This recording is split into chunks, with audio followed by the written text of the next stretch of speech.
번개가 하늘을 가르자 강태준의 서재는 순간적으로 대나처럼 환해졌다. 창밖에서는 장대 같은 비가 쏟아져 내렸고 그 소리는 방 안의 무거운 침묵을 더욱 질식시킬 듯 짓눌렀다. 서유진은 차가운 대리석 바닥에 주저앉은 채 믿을 수 없다는 눈으로 눈앞의 남자를 올려다보았다. 그녀가 사랑했고 곧 태어날 아이의 아버지인 그 남자가 아니었다. 그는 분노와 경멸로 가득 찬 낯선 사람이었다. 그의 손에서 던져진 서류 뭉치가 그녀의 발치에 흩어졌다. 흑백의 글자들이 빗물에 번진 눈물처럼 흐릿하게 보였다.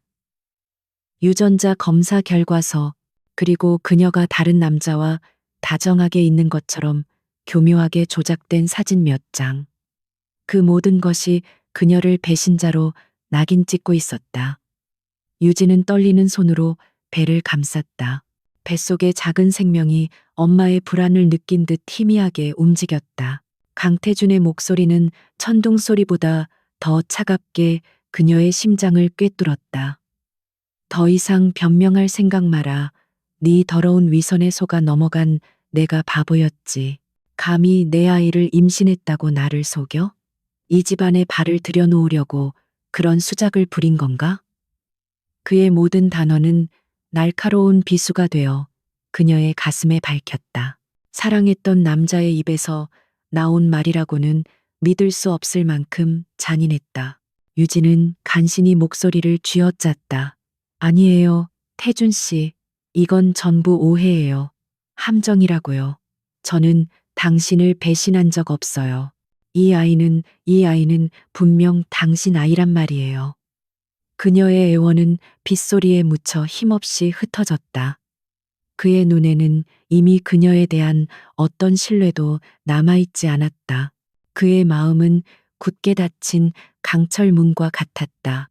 그의 뒤편 어둠 속에 서 있던 계모한 여사가 희미한 미소를 짓는 것을 유진은 놓치지 않았다. 모든 것을 조종하는 자의 여유로운 미소.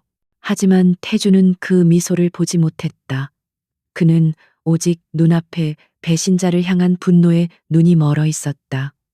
한 여사는 걱정스러운 척 다가와 태준의 어깨를 감쌌다. 태준아, 그만하렴. 저 아이도 충격이 클 게다.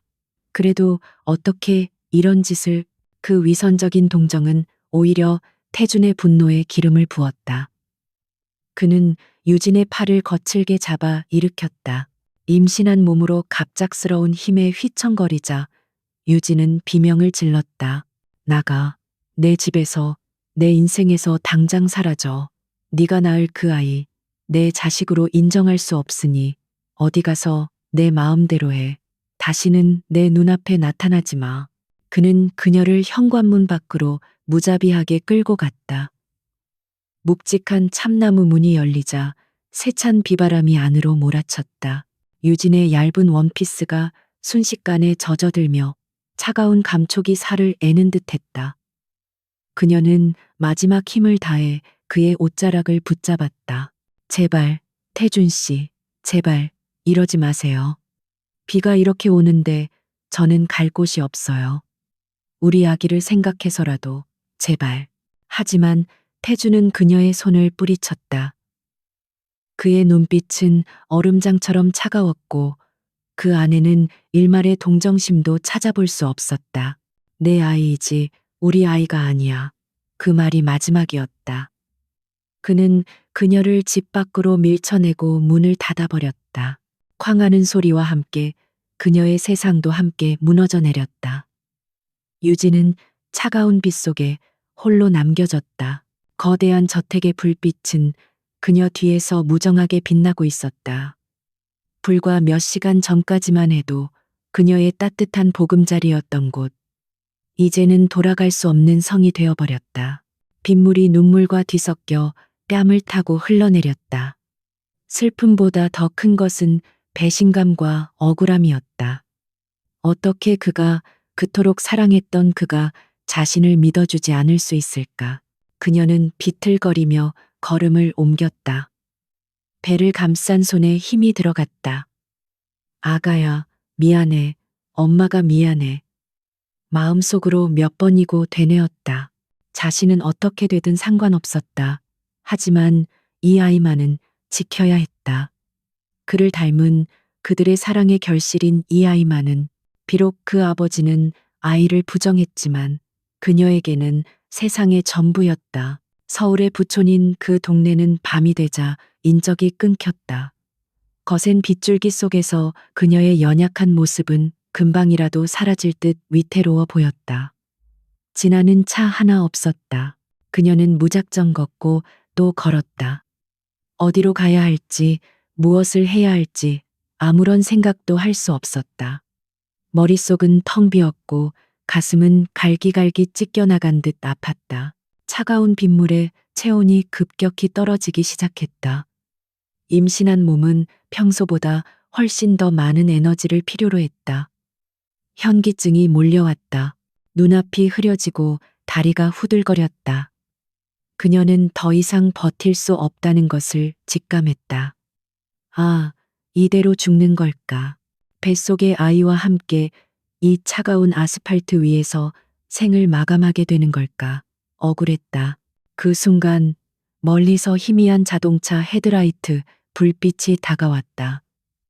유진은 마지막 남은 힘을 쥐어짜 도움을 요청하려 했지만 목소리는 나오지 않았다. 그녀의 몸이 서서히 옆으로 기울었다. 의식이 멀어지는 순간 그녀의 귓가에 맴돈 것은 자신을 내치던 태준의 냉혹한 목소리뿐이었다. 다시는 내 눈앞에 나타나지 마. 한편 저택 안으로 돌아온 강태준은 젖은 옷을 갈아입지도 않은 채 소파에 몸을 던졌다. 머리가 깨질 듯 아팠다. 그는 위스키 병을 들어 그대로 병째 들이켰다. 독한 술이 목을 타고 넘어갔지만 마음의 통증은 가시지 않았다. 정말 그녀가 그를 배신한 걸까? 사랑한다고 속삭이던 그녀의 눈빛, 행복하게 미래를 그리던 그녀의 미소, 그 모든 것이 거짓이었단 말인가? 한 여사가 조용히 다가와 그의 옆에 앉았다. 태준아, 너무 상심하지 마라. 처음부터 어울리지 않는 애라고 내가 말했잖니. 너는 JK그룹의 후계자야. 고아 출신의 배경도 없는 그런 애는 내 짝이 될 수 없어. 이번 기회에 잘 된 거다. 그녀의 목소리는 부드러웠지만 그 안에는 승리자의 희열이 숨겨져 있었다. 태주는 대답 없이 술만 마셨다. 그의 마음 한구석에서 작은 의심의 목소리가 들려왔다. 유진이 그럴 리가 없어. 그녀는 돈이나 배경 때문에 자신을 만난 게 아니었다. 하지만 눈앞에 놓인 증거들은 너무나도 명백했다. 그는 자신의 판단력을 믿어야 했다. 감정에 휘둘려서는 안 됐다. 그는 JK그룹을 이끌어야 할 사람이었다. 냉정하고 이성적이어야만 했다. 그는 애써 유진의 얼굴을 머릿속에서 지우려 했다. 빗속에서 절망적으로 자신을 바라보던 그 눈빛을. 하지만 그 눈빛은 낙인처럼 그의 뇌리에 새겨져 떨어지지 않았다.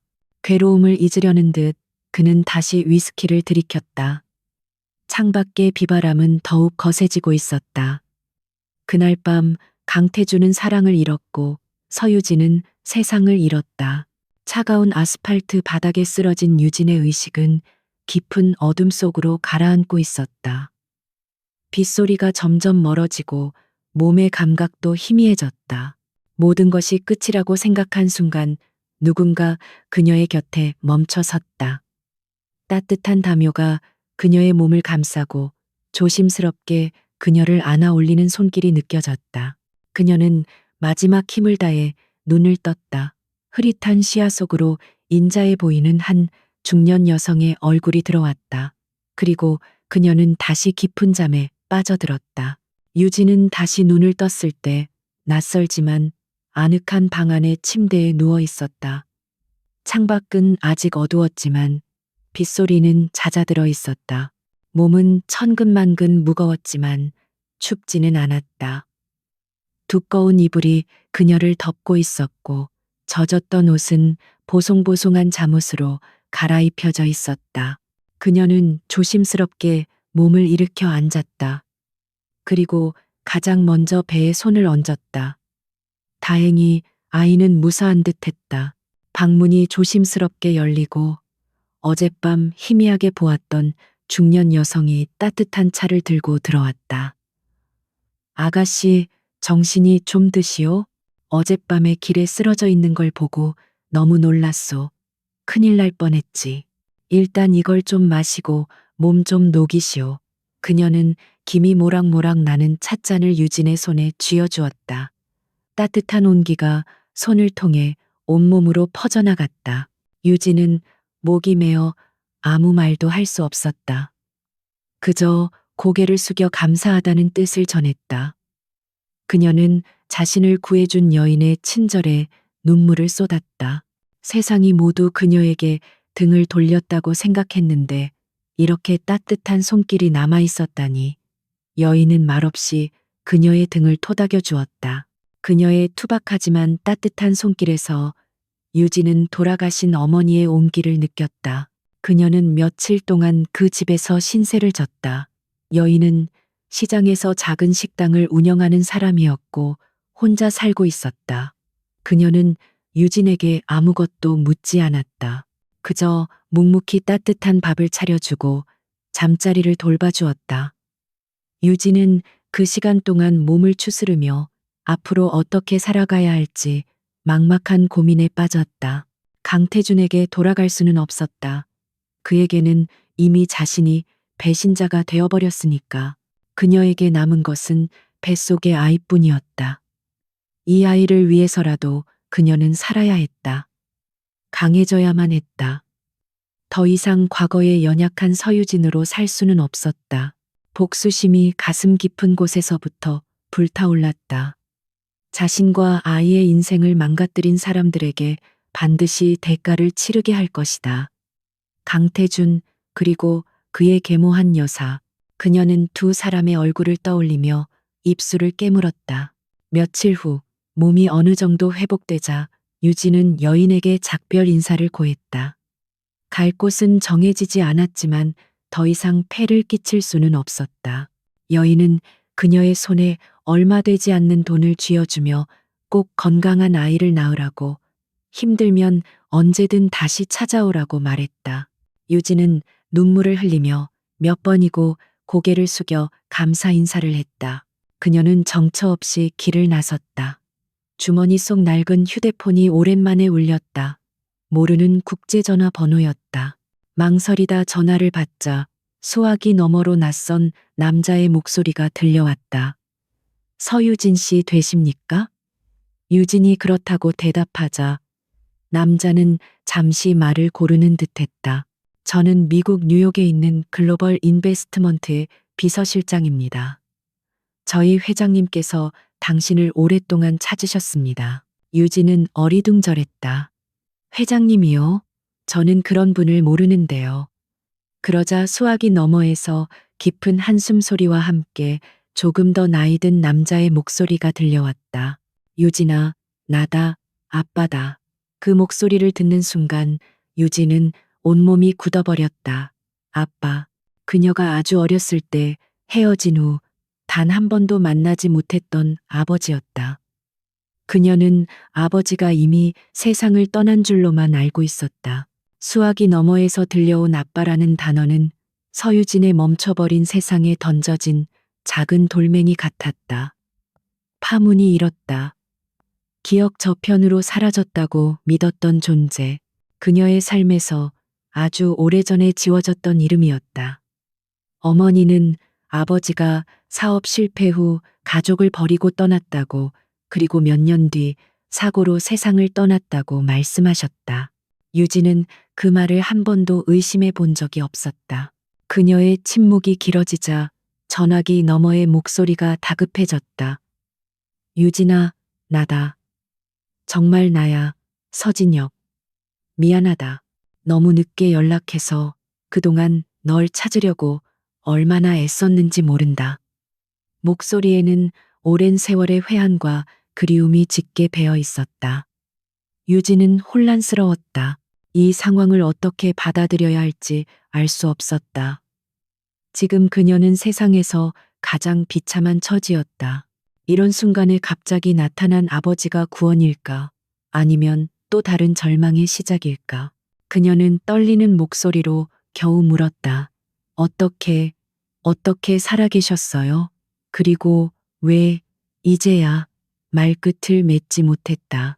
원망과 그리움이 뒤섞인 복잡한 감정이 목구멍을 틀어막았다. 서진혁은 깊은 한숨을 내쉬었다. 그의 목소리를 통해 지난 세월의 고통이 고스란히 전해지는 듯했다. 그는 천천히, 하지만 분명하게 지난 이야기를 털어놓았다. 과거 그는 작은 무역회사를 운영했지만 동업자의 배신으로 모든 것을 잃고 막대한 빚까지 떠안게 되었다. 채권자들의 협박이 가족에게까지 미치자 그는 아내와 어린 딸을 지키기 위해 어쩔 수 없이 잠적해야만 했다. 그는 미국으로 건너가 밑바닥부터 다시 시작했다. 온갖 굳은 일을 마다하지 않으며 돈을 모았고 그 돈으로 작은 투자 회사를 차렸다. 그의 사업 수완은 놀라웠고 회사는 눈부시게 성장하여 지금의 글로벌 인베스트먼트가 되었다. 그가 다시 한국의 가족과 연락을 취하려 했을 때 아내는 이미 세상을 떠난 후였다. 장모님은 그를 원망하며 유진을 데리고 자취를 감춰버렸다. 그는 지난 10수년간 사설 탐정을 고용해 딸을 찾아 헤맸지만 번번이 허사였다. 그러다 며칠 전 탐정으로부터 마침내 그녀의 행방을 찾았다는 연락을 받은 것이었다. JK그룹의 강태준과 약혼했다는 소식과 함께. 하지만 그가 연락을 취하기 직전 유진은 이미 그 집에서 쫓겨나 길 위를 헤매고 있었다. 모든 이야기를 듣고 난 유진은 하염없이 눈물만 흘렸다. 자신을 버렸다고 생각했던 아버지가 사실은 자신을 지키기 위해 떠나야 했고 평생 자신을 찾아 헤맸다는 사실이 가슴을 아프게 후벼 팠다. 모든 것을 잃었다고 생각한 순간 그녀에게도 돌아갈 곳이 생긴 것이다. 그녀는 더 이상 혼자가 아니었다. 뱃속의 아이와 그리고 이제는 아버지까지 그녀는 살아야 할 이유가 하나 더 늘었다. 서진혁은 그녀에게 당장 뉴욕으로 오라고 말했다. 그는 자신의 모든 것을 걸고 딸과 곧 태어날 손주를 지켜주겠다고 약속했다. 유진아, 네가 겪은 모든 고통 내가 전부 갚아주마. 감히 내 딸을 그렇게 내친 놈들에게 반드시 피눈물을 흘리게 해줄 것이다. 그러니 이 아비를 믿고 와다오. 여기서 새롭게 시작하는 거다. 그의 목소리에는 분노와 함께 딸에 대한 깊은 사랑이 담겨 있었다. 유진은 더 이상 망설이지 않았다. 그녀는 자신을 구해준 식당 아주머니에게 모든 사정을 이야기하고 눈물로 작별 인사를 했다. 아주머니는 자기 일처럼 기뻐하며 그녀의 등을 두드려 주었다. 잘 됐구먼. 정말 잘 됐어. 하늘이 무너져도 솟아날 구멍이 있다더니 가서 꼭 행복하게 살아야 해. 이 늙은이는 걱정 말고. 아주머니의 따뜻한 배웅을 받으며 유진은 지난 며칠간 정들었던 작은 집을 나섰다. 아버지가 보낸 사람이 공항까지 그녀를 안내했다. 인천공항의 출국장은 수많은 사람들의 만남과 헤어짐으로 북적였다. 유진은 뒤를 돌아보았다. 자신이 나고 자란 이 땅, 사랑과 배신, 행복과 고통이 모두 담겨 있는 서울의 풍경이 멀어지고 있었다. 그녀는 이곳에 서유진이라는 이름과 함께 모든 미련과 아픔을 묻어두고 떠나기로 결심했다. 다시 돌아올 때 그녀는 이전의 서유진이 아닐 것이다. 뉴욕으로 향하는 비행기는 거대한 쇳덩어리처럼 묵직하게 이륙했다. 창밖으로 보이는 서울의 야경이 점처럼 작아질 때까지 유진은 눈을 떼지 못했다. 수많은 감정이 교차했다. 강태준에 대한 애증, 그의 계모에 대한 분노, 그리고 앞으로 펼쳐질 미지의 삶에 대한 두려움과 설렘. 그녀는 조용히 배를 감쌌다. 아가야, 이제 우리에겐 새로운 시작이야. 10시간이 넘는 비행 끝에 비행기는 존 F. 케네디 국제공항에 착륙했다. 뉴욕의 첫인상은 압도적이었다. 하늘을 찌를 듯 솟은 마천루, 끝없이 이어진 자동차 행렬, 그리고 세계 각지에서 온 다양한 인종의 사람들. 모든 것이 거대하고 빠르고 활기찼다. 서울과는 전혀 다른 에너지였다. 그녀는 이곳에서 과연 살아남을 수 있을까? 잠시 두려움이 엄습했다. 공항 출구에서 서유진이라는 이름이 적힌 피켓을 든 비서실장이 그녀를 기다리고 있었다. 그는 유진을 최고급 세단으로 안내했다. 차는 소음 없이 맨해튼의 중심부를 향해 미끄러져 갔다. 창밖으로 스쳐 지나가는 화려한 도시의 풍경은 마치 영화의 한 장면 같았다. 그녀가 앞으로 살아가야 할 세계였다. 모든 것이 비현실적으로 느껴졌다. 차는 센트럴 파크가 내려다 보이는 초고층 빌딩 앞에 멈춰 섰다. 펜트하우스로 올라가는 전용 엘리베이터 안에서 유진은 마른 침을 삼켰다. 문이 열리자 거실의 거대한 통유리창 너머로 맨해튼의 스카이라인이 파노라마처럼 펼쳐졌다. 그리고 그 풍경을 등지고 한 남자가 서 있었다. 희끗희끗한 머리, 잘 다려진 최고급 양복, 그리고 세월의 흔적이 깊게 팬 얼굴. 하지만 그 눈빛만은 젊은 시절의 사진 속 모습 그대로였다. 아버지, 서진혁이었다. 두 사람은 한동안 아무 말 없이 서로를 바라보았다. 서진혁의 눈가가 붉게 물들었다. 그는 천천히 다가와 유진의 어깨를 조심스럽게 감싸 안았다. 수십 년 만의 재회였다. 아버지의 품은 생각보다 넓고 따뜻했다. 유진은 참았던 눈물을 터뜨렸다.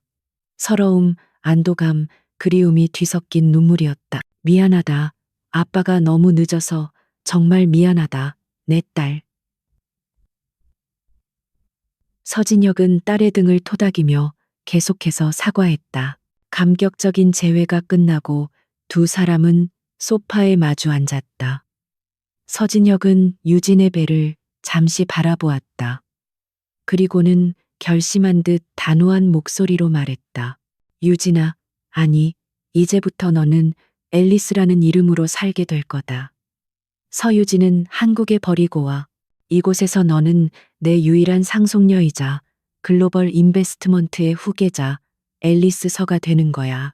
그는 유진에게 단순히 안식처를 제공하려는 것이 아니었다. 그는 그녀에게 세상을 호령할 수 있는 힘을 쥐어주고자 했다. 네가 겪은 억울함, 네 힘으로 직접 갚아주거라. 그러기 위해서는 강해져야 한다.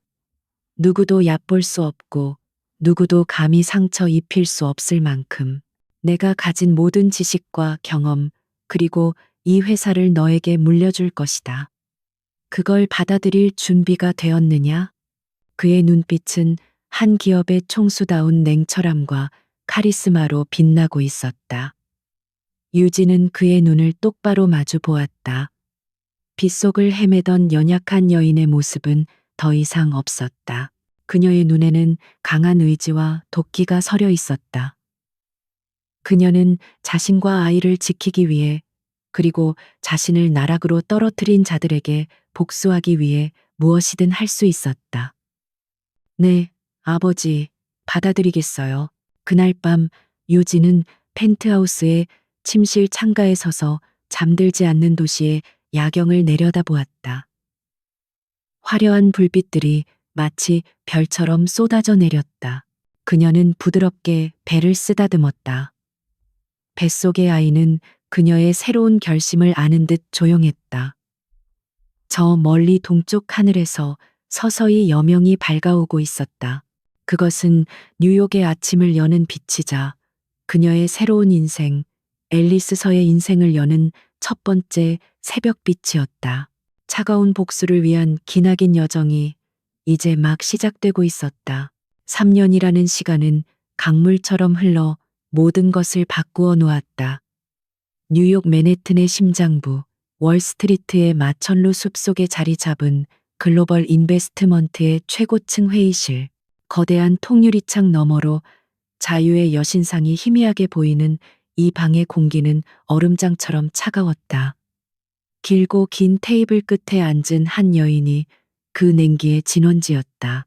앨리서, 지난 3년간 월스트리트에서 가장 주목받는 M&A 전문가로 떠오른 인물. 그녀는 더 이상 3년 전 빗속을 헤매던 서유진이 아니었다. 칼같이 재단된 검은색 정장, 한치의 흐트러짐 없이 뒤로 묶은 머리, 감정을 읽을 수 없는 차가운 눈빛. 그녀의 전신에서는 누구도 범접할 수 없는 아우라가 뿜어져 나왔다. 그녀의 앞에는 유럽의 유서 깊은 제약회사를 인수하려는 상대편 경영진들이 잔뜩 긴장한 채 앉아 있었다. 그들은 몇 시간째 이어진 협상에 지쳐 있었지만 앨리스는 조금도 지친 기색이 없었다. 상대편 변호사가 마지막 카드를 꺼내 들었다. 앨리스 대표님, 이 가격 이하는 절대 불가능합니다. 저희의 마지노선입니다. 그의 목소리에는 자포자기와 최후의 오기가 섞여 있었다. 앨리스는 대답 대신 얇은 태블릿 PC를 들어 화면을 그들 쪽으로 돌렸다. 화면에는 그들이 숨기고 있던 부실 자산 내역과 회계장부 조작의 증거들이 낱낱이 떠 있었다. 회의실의 공기가 순간적으로 얼어붙었다. 앨리스의 입가에 희미하고도 차가운 미소가 걸렸다. 마지노선이라고 하셨습니까? 지금 이 자료들이 언론에 공개된다면 당신들 회사의 주가는 휴지 조각이 될 겁니다. 인수는커녕 파산 신청부터 걱정해야 할 텐데요. 제가 제시한 가격은 자선이 아니라 마지막 기회입니다. 그녀의 목소리는 조용했지만 그 안에 담긴 위협은 비수처럼 날카로웠다. 상대 경영진들의 얼굴은 하얗게 질렸다. 결국 그들은 백기를 들었다. 회의가 끝나고 텅 빈 회의실에 홀로 남은 앨리스는 창가에 서서 뉴욕의 스카이라인을 내려다보았다. 승리의 기쁨은 잠시뿐, 그녀의 마음은 늘 차분하게 가라앉아 있었다. 지난 3년간 그녀는 잠자는 시간까지 쪼개가며 일에 매달렸다. 아버지 서진혁 회장은 그녀에게 경영학, 경제학, 법학 등 최고의 교육을 제공했고 그녀는 스펀지처럼 모든 것을 흡수했다. 타고난 총명함에 처절한 복수심이 더해지자 그녀의 능력은 기하급수적으로 성장했다. 그녀가 이토록 독하게 자신을 몰아붙이는 데는 단 하나의 이유가 있었다. 바로 그녀의 아들 민준이었다. 퇴근 후 펜트하우스의 문을 열고 들어서자 작은 아이가 아장아장 달려와 그녀의 다리에 매달렸다. 엄마, 아이의 맑고 천진난만한 목소리를 듣는 순간 앨리스의 얼음 같던 얼굴이 봄눈 녹듯 부드럽게 풀렸다. 그녀는 아들을 번쩍 안아 올려 볼에 입을 맞췄다. 민준의 웃음소리만이 그녀를 살아있게 하는 유일한 온기였다. 민준이는 강태준을 놀랍도록 빼닮았다. 특히 웃을 때 살짝 휘어지는 눈매와 오똑한 콧날은 누가 보아도 그의 아들이었다. 앨리스는 아들의 얼굴을 볼 때마다 애증이 교차하는 복잡한 감정에 휩싸였다. 하지만 민준이는 그녀의 가장 소중한 보물이자 그녀가 강해져야만 하는 이유였다. 그녀는 아들에게 세상 최고의 환경을 제공해주고 싶었고 누구도 이 아이를 함부로 대하지 못하게 만들고 싶었다. 저녁 식사 후 민준이가 잠든 것을 확인하고 서재로 들어서자 아버지 서진혁이 그녀를 기다리고 있었다. 그의 표정은 평소보다 조금 더 심각해 보였다. 힘든 협상이었다고 들었다. 역시 내 딸이야. 그가 칭찬과 함께 위스키 잔을 건넸다. 앨리스는 잔을 받아들었지만 마시지는 않았다. 무슨 일이시죠, 아버지? 그녀는 용건부터 물었다. 그녀는 아버지와도 감정적인 교류보다는 비즈니스 파트너처럼 지냈다. 서진혁은 테이블 위에 놓인 신문 하나를 그녀 쪽으로 밀었다. 한국에서 발행된 경제신문이었다. 헤드라인에는 JK그룹 유동성 위기 심화 주력 계열사 매각 검토라는 글자가 선명하게 밝혀 있었다. 앨리스의 눈빛이 순간적으로 미세하게 흔들렸다. 3년. 그녀가 오직 이날만을 기다리며 칼을 갈아온 시간이었다. 심장이 차갑게 뛰기 시작했다. 서진혁이 입을 열었다. 강태준의 계모가 무리하게 사업을 확장하다가 자금난에 빠진 모양이다. 여기저기서 돈을 끌어다 맞고 있지만 역부족인 듯해 곧 백기를 들고 투자자를 찾아 나설 거다. 그의 목소리는 담담했지만 그 안에는 억누른 분노가 서려 있었다. 감히 자신의 외동딸과 손주를 길바닥에 내몬 자들이었다. 용서할 수 없었다. 앨리스는 신문에서 눈을 떼지 않은 채 물었다. 그래서요? 저희에게 투자해달라고 손을 내밀 거라는 말씀이세요? 그녀의 목소리는 얼음처럼 차가웠지만 심장 깊은 곳에서는 뜨거운 무언가가 끓어오르고 있었다. 이것은 단순한 사업 기회가 아니었다. 이것은 심판의 기회였다. 그녀가 당했던 모든 수모와 고통을 몇 배로 되돌려줄 수 있는 절호의 기회. 서진혁은 고개를 끄덕였다. JK그룹은 아직 가치가 있는 회사다. 특히 그들의 바이오 자회사는 기술력이 뛰어나지. 우리가 인수해서 구조조정을 거치면 충분히 정상화시킬 수 있다. 나쁘지 않은 투자야. 그는 일부러 사업적인 측면을 강조했지만 앨리스는 그의 의도를 모를 리 없었다. 그는 복수의 무대를 완벽하게 차려놓고 주연 배우인 그녀의 결정을 기다리고 있는 것이었다. 앨리스는 자리에서 일어나 다시 창가로 걸어갔다. 뉴욕의 야경은 여전히 화려했지만 그녀의 눈에는 이미 서울의 풍경이 어른거리고 있었다. 3년 전 자신을 무참히 내쫓던 강태준의 냉혹한 얼굴. 그 뒤에서 교활한 미소를 짓던 계모의 얼굴. 뱃속의 아이를 지키기 위해 빗속을 헤매던 자신의 처절했던 모습. 그 모든 것이 어제 일처럼 생생하게 떠올랐다. 그녀는 오랫동안 이 순간을 상상해왔다. 그들의 앞에 이전과는 완전히 다른 모습으로. 그들이 감히 올려다볼 수도 없는 위치에서 나타나는 자신의 모습을. 그들의 오만한 얼굴에 절망과 경악이 떠오르는 순간을. 이제 그 상상이 현실이 될 기회가 눈앞에 와 있었다. 망설일 이유가 없었다. 이것은 그녀가 3년간 살아온 이유이자 목표였다. 그녀는 천천히 몸을 돌려 아버지를 마주 보았다. 그녀의 눈은 더 이상 흔들리지 않았다. 차가운 결단력과 불타는 투지가 그 자리를 채우고 있었다. 제가 직접 가겠습니다. JK그룹 투자건은 제가 총괄 책임자가 되어 진행하겠어요. 그녀의 선언에 서진혁의 얼굴에 마침내 만족스러운 미소가 떠올랐다. 그는 말없이 고개를 끄덕였다. 그날 밤 앨리스는 잠을 이루지 못했다. 그녀는 아들 민준의 방으로 들어가 잠든 아이의 얼굴을 한참 동안 내려다보았다. 아이의 평화로운 얼굴을 보자 잠시 마음이 약해졌다. 이 복수가 과연 아이를 위한 것일까? 아이를 다시 그 지옥 같은 곳으로 끌고 들어가는 것은 아닐까? 하지만 이내 그녀는 고개를 저었다. 아니, 이것은 민준이를 위한 일이기도 했다. 자신의 아들이 누구의 자식인지, 얼마나 고귀한 존재인지 똑똑히 알게 해줄 것이다.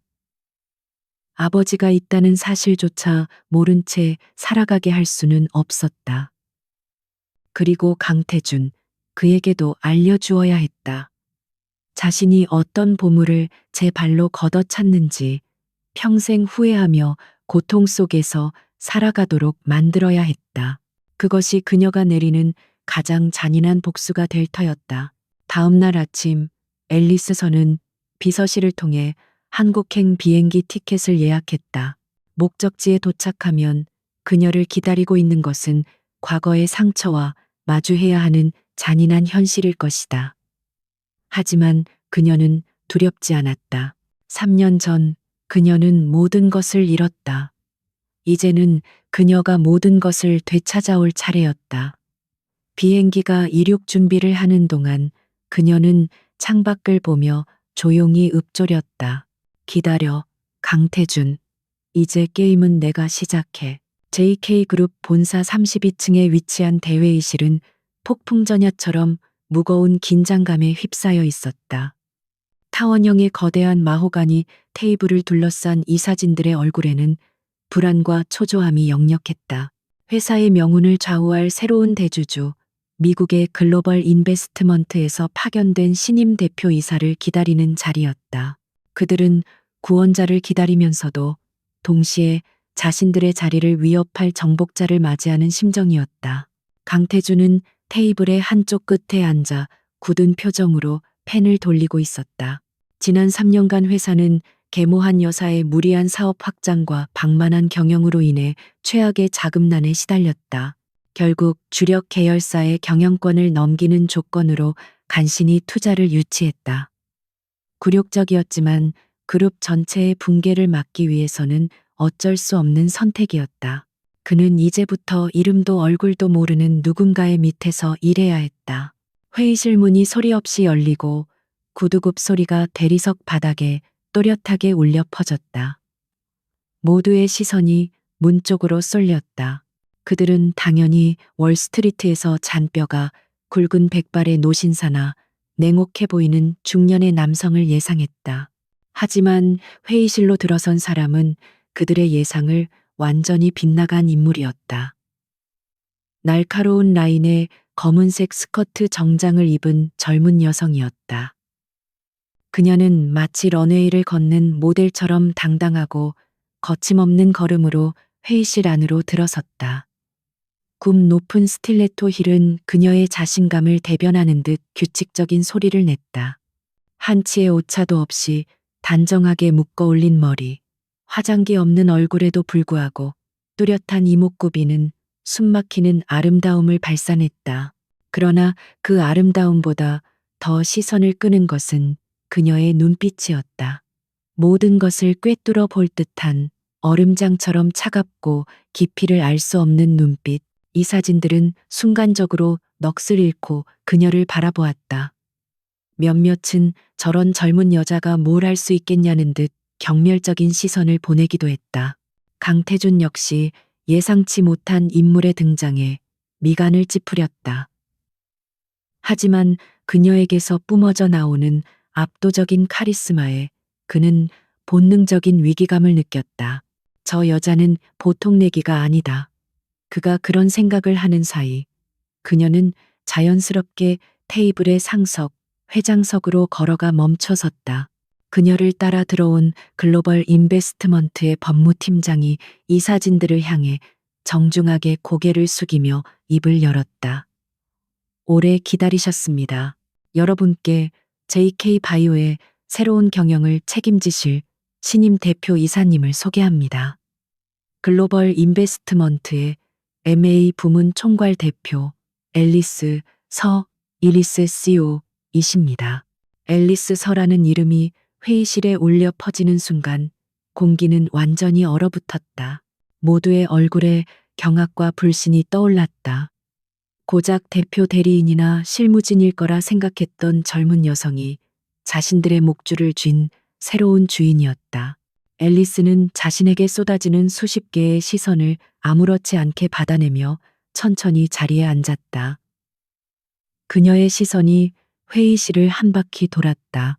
겁에 질린 늙은 이사들, 불만과 호기심이 뒤섞인 젊은 임원들, 그리고 마침내 그녀의 시선은 강태준에게 가닿았다. 3년 만의 재회였다. 그들의 시선이 허공에서 부딪혔다. 강태준은 숨을 멈췄다. 그녀의 얼굴을 보는 순간 심장이 쿵 하고 내려앉는 듯한 충격을 받았다. 낯선 얼굴이었지만 저 깊고 차가운 눈빛은 이상할 정도로 익숙했다. 잊었다고 생각했던, 아니 잊기 위해 필사적으로 외면했던 기억의 파편이 그의 머릿속을 스치고 지나갔다. 빗속에서 절망에 찬 눈으로 자신을 올려다보던 한 여자의 얼굴이. 그는 거칠게 고개를 저었다. 말도 안 되는 생각이었다. 서유진은 고아 출신의 연약하고 가난한 여자였다. 눈앞의 이 여성은 세계 금융의 중심에서 온 얼음 여왕 같은 존재였다. 성씨가 같다는 것 외에는 어떤 공통점도 없었다. 하지만 그의 심장은 제멋대로 경고음을 울려대고 있었다. 혼란스러워하는 그의 속을 아는지 모르는지 앨리스의 입술이 마침내 열렸다. 만나서 반갑습니다, 이사님들. 저는 오늘부로 여러분의 상사가 된 앨리스 서입니다. 그녀의 한국어는 교포 특유의 억양 하나 없이 완벽했다. 목소리는 낮고 차분했지만 회의실 전체를 장악하는 힘이 있었다. 거두절미하고 본론부터 시작하겠습니다. 지난 3년간 JK 바이오의 재무제표와 사업 보고서를 검토했습니다. 한마디로 총체적 난국이더군요. 그녀는 자리에서 일어나 대형 스크린 앞에 섰다. 그녀가 손짓하자 스크린에는 각종 데이터와 그래프가 나타나기 시작했다. 무리한 투자, 방만한 자금 운용, 불투명한 회계 처리. 이 자리에 계신 분들 중 이 사태에 책임이 없는 분은 단 한 명도 없을 겁니다. 그녀의 목소리는 칼날 같았다. 이사진들은 그녀가 지적하는 문제점들 앞에서 고개를 숙였다. 변명조차 할 수 없을 만큼 정확한 분석이었다. 강태준은 입술을 깨물었다. 그녀의 지적은 모두 사실이었다. 계모가 회사를 망가뜨리는 동안 그는 무력하게 지켜볼 수밖에 없었다. 아버지의 유고를 등에 업고 전횡을 일삼는 계모에게 반기를 들기에는 그의 힘이 부족했다. 그는 굴욕감과 분노로 주먹을 쥐었다. 그런데 이 여자는 대체 누구이기에 이제 막 회사에 나타나서 모든 것을 꿰뚫어 보고 있는 것인가. 앨리스의 브리핑은 계속되었다. 그녀는 회사의 문제점을 나열하는 데서 그치지 않고 앞으로 자신이 실행할 구조조정 계획을 발표했다. 비수익 사업부 매각, 대규모 인력 감축, 그리고 전면적인 경영 감사. 하나하나가 회사의 근간을 뒤흔들 폭탄 선언과도 같았다. 회의실은 술렁이기 시작했다. 한 여사의 라인이었던 한 상무가 참지 못하고 벌떡 일어났다. 대표님, 이건 너무하지 않습니까? 저희가 수십 년간 이 회사를 위해 헌신해온 사람들입니다. 이렇게 하루아침에 저희를 내치시겠다는 겁니까? 그가 소리치자 여기저기서 동조하는 목소리가 터져 나왔다. 앨리스는 그들을 잠시 차가운 눈으로 바라보았다. 그리고는 싸늘하게 웃었다. 헌신이요? 제가 본 보고서에는 헌신이 아니라 무능과 부패만 가득하던데요. 자리를 보전하고 싶으시면 지금부터 여러분의 능력을 증명하십시오. 증명하지 못하는 분들은 스스로 걸어나가게 될 겁니다. 그녀의 단호한 말에 회의실은 다시 침묵에 잠겼다. 누구도 감히 그녀에게 더 이상 대들지 못했다. 그녀는 짧은 시간 안에 회의실의 모든 사람들을 완벽하게 제압했다. 마지막으로 그녀는 강태준을 향해 시선을 돌렸다. 강태준 본부장님. 본부장님께서 책임지고 있던 신약 개발 프로젝트는 잠정 중단합니다. 투자 대비 수익성이 불투명하다고 판단되기 때문입니다. 자세한 내용은 추후에 개별적으로 보고해 주시기 바랍니다. 그것은 사형 선고나 다름없었다. 그 프로젝트는 강태준이 지난 2년간 자신의 모든 것을 쏟아부은 야심작이었다. 그는 자리에서 벌떡 일어났다. 잠깐만요, 대표님. 그 프로젝트는 우리 회사의 미래입니다. 제대로 검토해 보지도 않고 어떻게 그런 결정을. 그의 항변은 앨리스의 차가운 한마디에 가로막혔다. 제 결정에 이의가 있다면 데이터로 저를 설득하십시오, 본부장님. 감정적인 호소는 받지 않습니다. 그녀는 강태준을 더 이상 쳐다보지도 않은 채 서류를 챙겨 일어섰다. 오늘 회의는 이것으로 마치겠습니다. 그녀는 이사진들에게 가벼운 목례를 하고는 미련 없이 회의실을 나갔다. 그녀가 사라진 후에도 회의실에 남은 사람들은 한동안 아무 말도 하지 못했다. 거대한 태풍이 모든 것을 휩쓸고 지나간 듯한 충격과 공포만이 남아있을 뿐이었다.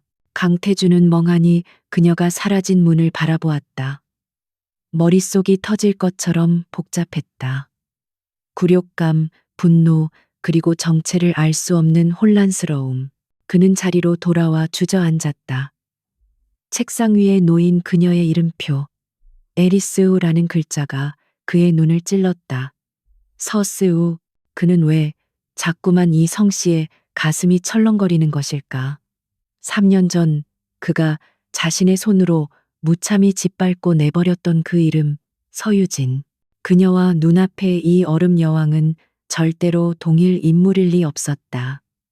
하지만 그의 가슴속 깊은 곳에서 꺼져 있던 의심의 불씨가 희미하게 타오르기 시작했다. 회의가 끝난 후에도 강태주는 한동안 자신의 사무실에서 꼼짝도 하지 못했다. 앨리스서라는 여자가 남기고 간 충격은 생각보다 훨씬 깊었다. 그의 머릿속은 수만 가지 생각으로 뒤엉켜 있었다. 그녀의 냉정한 얼굴, 모든 것을 꿰뚫어 보는 듯한 눈빛, 그리고 무엇보다도 설하는 성씨가 그의 뇌리를 떠나지 않고 맴돌았다. 그는 애써 고개를 저으며 그 불길한 연관성을 떨쳐내려 했다. 그의 자존심은 산산조각이 났다. 지난 2년간 심혈을 기울여 온 신약 프로젝트가 고작 서류 몇 장을 검토한 여자에 의해 하루아침에 중단되었다. 분노가 치밀어 올랐다.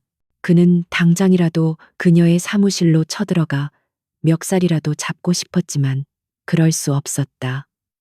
그녀는 이제 그의 상사였고 그의 운명을 쥐고 있는 사람이었다.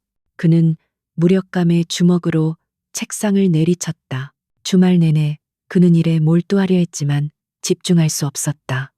눈을 감으면 앨리스서의 얼굴이, 귀를 막으면 그녀의 차가운 목소리가 떠올랐다.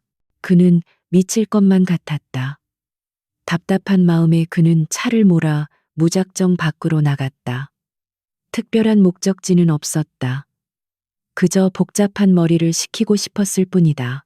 발길이 닿는 대로 운전하던 그의 차는 청담동의 한 대형 서점 앞에 멈춰 섰다. 한때 유진과 함께 자주 오던 곳이었다. 그녀는 책을 좋아했다. 소파에 기대어 책을 읽는 그녀의 옆모습을 바라보는 것이 그의 소소한 행복 중 하나였다. 왜 하필 이곳으로 오게 된 것일까? 그는 씁쓸하게 웃으며 차에서 내렸다. 과거의 그림자를 떨쳐내려 할수록 그림자는 더욱 짙게 그를 따라다녔다. 서점 안은 주말을 맞아 아이들의 손을 잡고 온 가족 단위의 손님들로 붐볐다. 그는 경제 경영 코너로 향했다. 지금의 위기를 타개할 만한 새로운 아이디어를 얻을 수 있을까 하는 막연한 기대감 때문이었다. 책장을 둘러보던 그의 시선이 한 곳에 멈췄다. 아동 도서 코너에서 책을 고르고 있는 한 여인의 뒷모습이 눈에 들어왔다. 멀리서 보아도 한눈에 들어오는 완벽하게 재단된 실루엣. 설마 하는 생각에 그의 심장이 내려앉았다. 앨리스 서였다. 그녀는 회사에서와는 달리 조금 더 부드러운 느낌의 베이지색 캐시미어 코트를 입고 있었다. 하지만 그 고고하고 차가운 분위기는 숨길 수 없었다. 강태주는 자신도 모르게 발걸음을 멈추고 그녀를 바라보았다. 회사 밖에서 마주친 그녀는 어딘가 비현실적으로 느껴졌다. 저 여자가 정말 자신의 상사란 말인가? 그가 돌아서려던 순간이었다. 그녀의 옆에 서 있던 작은 아이가 그를 올려다보았다. 강태주는 그 자리에 얼어붙었다. 아이의 얼굴을 보는 순간 그는 마치 번개를 맞은 듯한 충격에 휩싸였다. 너무나도 자신을 닮아 있었다. 자신의 어릴 적 사진을 그대로 복사해서 붙여놓은 듯한 얼굴, 살짝 올라간 눈꼬리, 오똑한 콧날, 그리고 무언가에 집중할 때 살짝 내미는 입술까지 그의 모든 것을 축소해 놓은 작은 존재였다. 아이의 나이는 기껏해야 서너 살쯤 되어 보였다. 3년. 그가 유진을 내쫓은 지 정확히 3년이 흘렀다. 퍼즐 조각들이 그의 머릿속에서 섬광처럼 맞춰지기 시작했다. 앨리스서, 서유진, 3년이라는 시간. 그리고 눈앞에 자신과 똑같이 생긴 아이. 그의 온몸에서 피가 빠져나가는 느낌이었다. 세상의 모든 소리가 멀어지고 오직 그의 심장이 미친 듯이 울리는 소리만 들렸다. 그때 아이가 들고 있던 공룡 모형을 바닥에 떨어뜨렸다. 장난감은 대굴대굴 굴러 강태준의 발치에와 멈췄다. 그는 무의식적으로 몸을 숙여 그것을 집어들었다. 아이는 총총걸음으로 그에게 다가와 작은 손을 내밀었다. 강태준은 떨리는 손으로 아이에게 장난감을 건넸다. 아이의 작고 부드러운 손가락이 그의 손등에 스치는 순간 그는 형용할 수 없는 감정에 휩싸였다. 아이는 장난감을 받아들고는 고개를 꾸벅 숙이며 맑은 목소리로 말했다. 고맙습니다, 아저씨.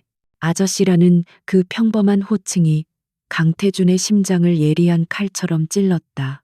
이 아이는 어쩌면 자신의 아들일지도 모르는 이 아이는 그를 알아보지 못하고 낯선 아저씨라고 부르고 있었다.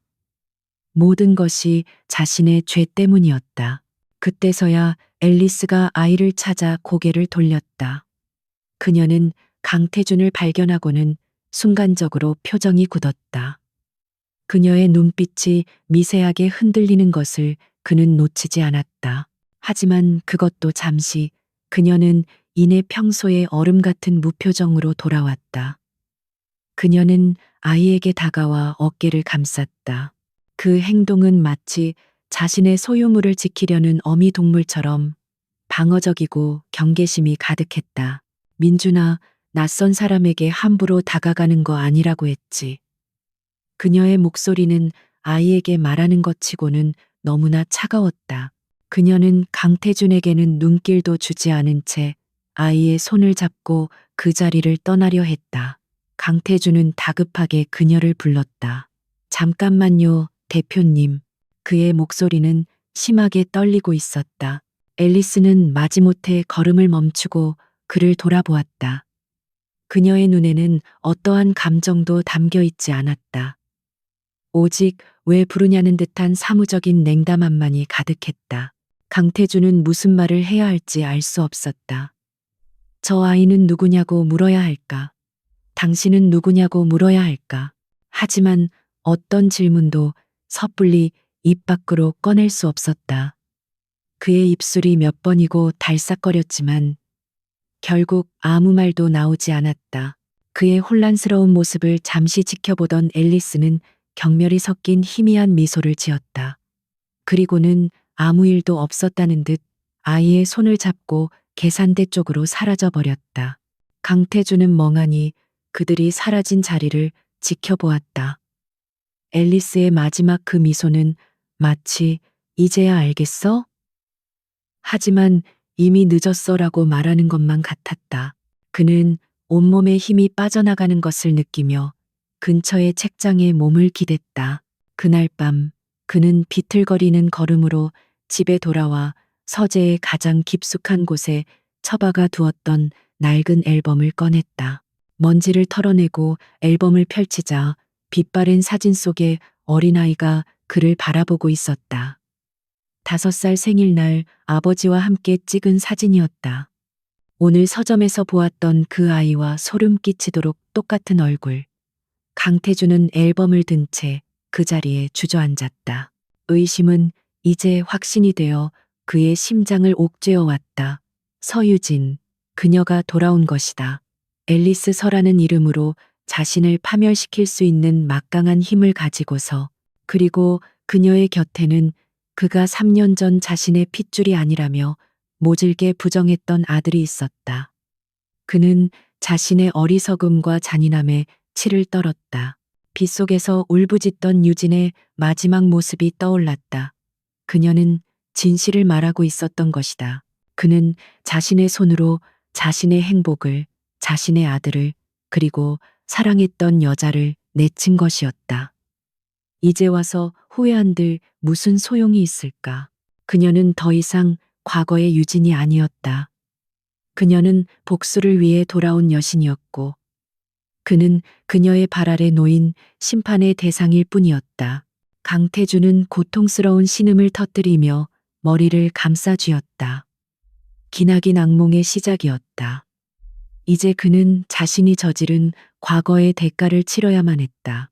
그 어떤 변명도 용서도 통하지 않을 잔인한 대가를. 주말의 충격적인 만남 이후 강태준과 앨리스서 사이의 공기는 더욱 차갑게 얼어붙었다. 월요일 아침 JK 바이오의 모든 임직원들은 앨리스서의 이름으로 발송된 한 통의 이메일을 받았다. 내용은 간단했다. 글로벌 인베스트먼트 본사에서 파견된 전문 감사팀이 오늘부로 회사 전체에 대한 무기한 특별 경영 감사에 착수한다는 통보였다. 그것은 그녀의 전쟁 선포나 다름없었다. 사무실 전체가 벌집을 쑤셔놓은 듯 술렁였다. 특히 한 여사의 비호 아래 각종 비리를 저질러온 임원들의 얼굴은 사색이 되었다.